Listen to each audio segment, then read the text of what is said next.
Okay, welcome back. So today we're going to do something that is going to be extremely fun, and we're going to build out a financial statement for ourselves as a person, as an individual, and you'll see how similar it is to how businesses operate. So without any further ado, let's go ahead and hop into it. We'll be starting off with, let me flip my screen around so you guys can see what I'm seeing. Okay, so what we'll be doing today is we're hopping into Microsoft Excel. Most people are familiar with Microsoft Excel, but if you're not, we'll just go through the basics really quick. We see these letters up here. These are our columns, A through, it'll just continue to keep going.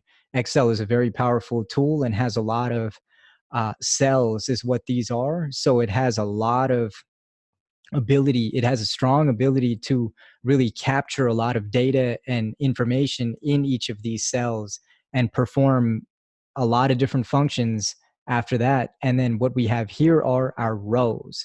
So rows are the numbers, and again, this can go up to, I believe it's 1,000,000 rows. So we have our rows, we have our columns, and then these are our cells.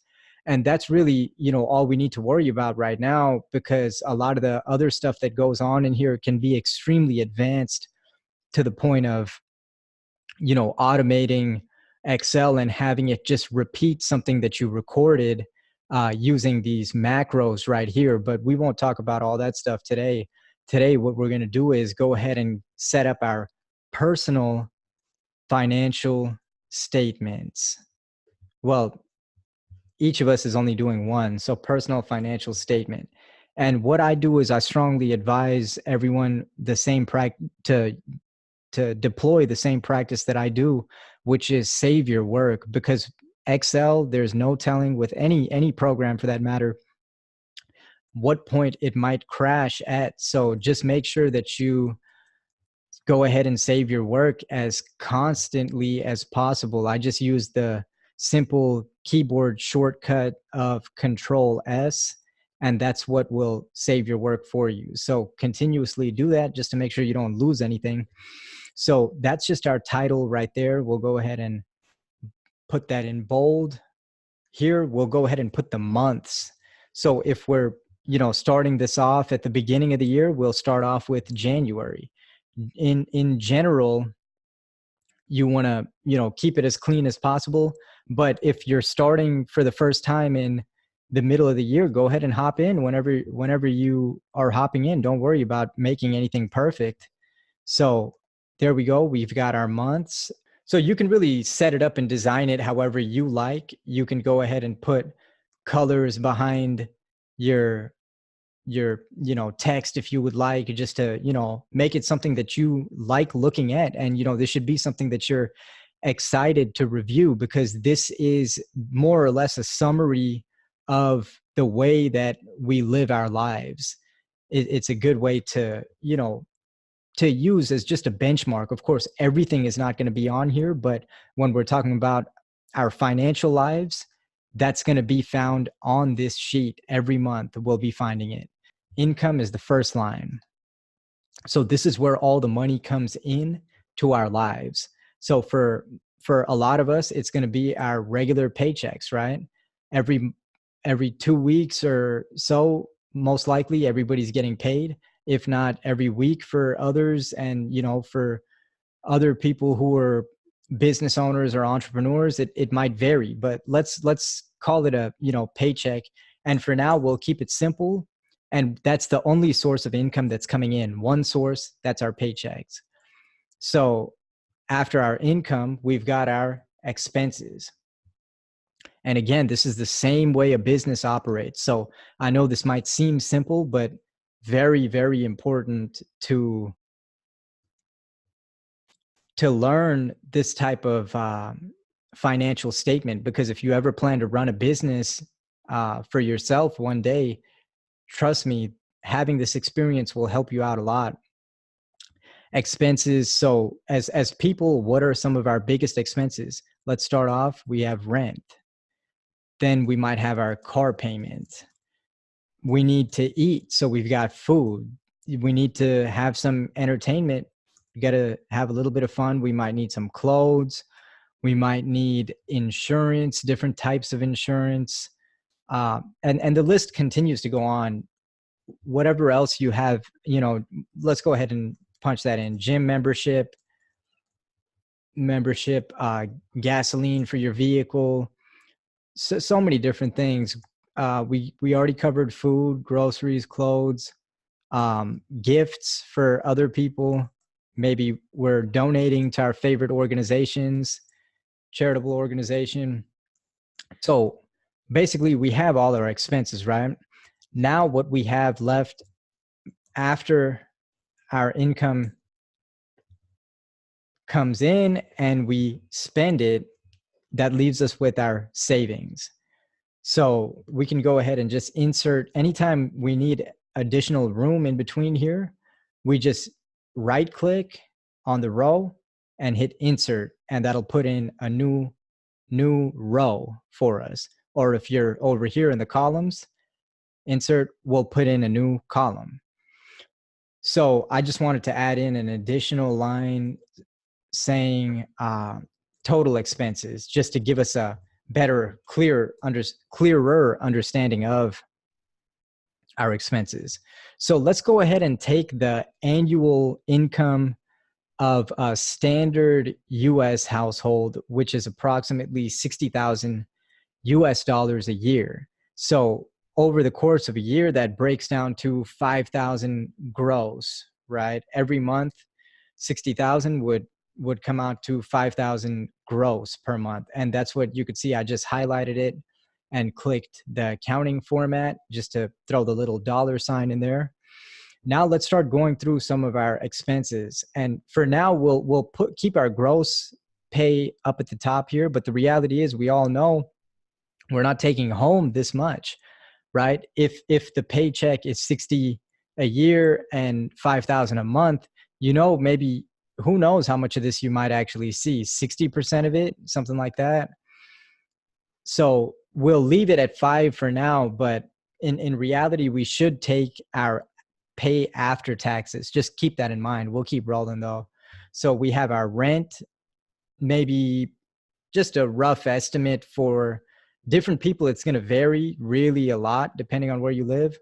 Okay, so we'll start off with the first expense. Let's go ahead and start off with our rent. And again, these numbers are going to vary, guys. So I'm just kind of throwing some ballpark figures in here. So of course you might have very varying expenses, but I'm going to just go ahead and kind of fill this out based on just me guessing, to be honest. Again, it's just a simple exercise to show you where to put your expenses, basically. So you've got here, what we can do is in the total expense row, we can go ahead and put a formula in: equals sum, open parentheses, select all the expenses, all these expenses right here. Sorry, just these highlighted ones. Close our parentheses. And that would be our total expense row right there. So what we've got to do is we can again put another formula. I like to just bold these bigger numbers. You'll see that a lot in financial statements too. The key rows will be bolded just so they stand out so you could see them. So here we've got our paycheck coming in, $5,000, total expenses of $4,250, and boom, this is what our savings would be. And in a business, this would be called the profit. And why do we care? Why do we do all this work here? Because this number, no matter how large this number gets, if these numbers right here don't equal less than that number, we're going to end up with a negative number here. And that's what causes people to go into debt regardless of how much income they have coming in.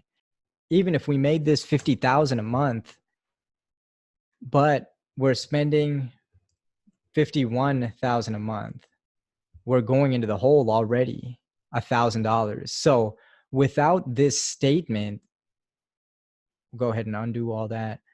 Without this statement, we're unable to identify, are we making a profit or are we saving money over time? or are we overspending? And I know, again, it sounds simple, but how many people do we know that are actually doing this and still have financial stress? Not too many, because if you deploy this kind of tool against your financial life, you can quickly make adjustments and make the corrective actions necessary in order to change this number. In some scenarios, the best approach would be to start minimizing these expenses. That's an easy way to have an immediate impact on growing this number right here. That's an easy way. More difficult way, but a way that may pay off in multiples, would be to focus on increasing this number. So now is when we need to start stepping out of conventional thinking a bit and decide what number would we like to see up here. Just, it doesn't matter what that number is. Like, don't put any constraints on your own mind.